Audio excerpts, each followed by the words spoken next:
সারাদিন রোজা রাখার পর ইফতারে তৃষ্ণার্ত গলায় একটু জুস পান মনকে করে প্রশান্ত।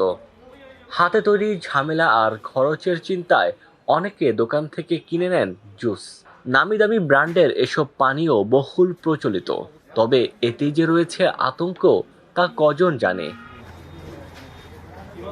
নামি দামি ব্র্যান্ডের লোগো লাগিয়ে যেসব জুস দোকানে বিক্রি হচ্ছে তা সবগুলো মানসম্মত কিনা তাতেই রয়েছে সংশয়। কারণ নকল পানীয় দোকানে বিক্রি হচ্ছে অহরহ, যা শরীরে সৃষ্টি করতে পারে বড় ব্যাধি। তবে এসব অবৈধ পণ্যের বিরুদ্ধে মাঠে রয়েছে আইনশৃঙ্খলা বাহিনী।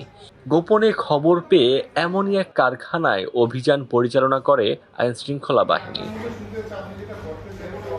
জাতীয় নিরাপত্তা গোয়েন্দা সংস্থা এনএসআই এর তথ্যের ভিত্তিতে ময়মনসিংহের গৌরীপুরে একটি নকল জুস তৈরি কারখানায় অভিযান চালানো হয়।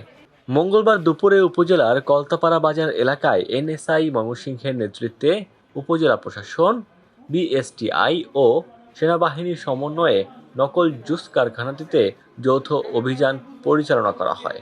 এ সময় জুস তৈরির যন্ত্রপাতি, ক্ষতিকারক রাসায়নিক দ্রব্যাদি সহ বিপুল পরিমাণ প্যাকেটজাতকৃত ফ্রুটো ম্যাঙ্গো, ডিংডং লিচি, ফ্রুটি ও ড্রিঙ্কো জুস সহ নকল জুস জব্দ করে প্রশাসন।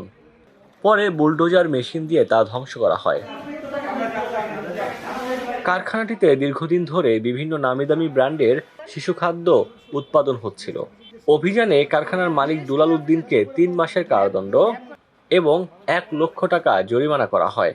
এছাড়াও কারখানা সিলগালা ও যাবতীয় মালামাল ধ্বংস করা হয়। ডেস্ক রিপোর্ট, দৈনিক ডেস্টিনি।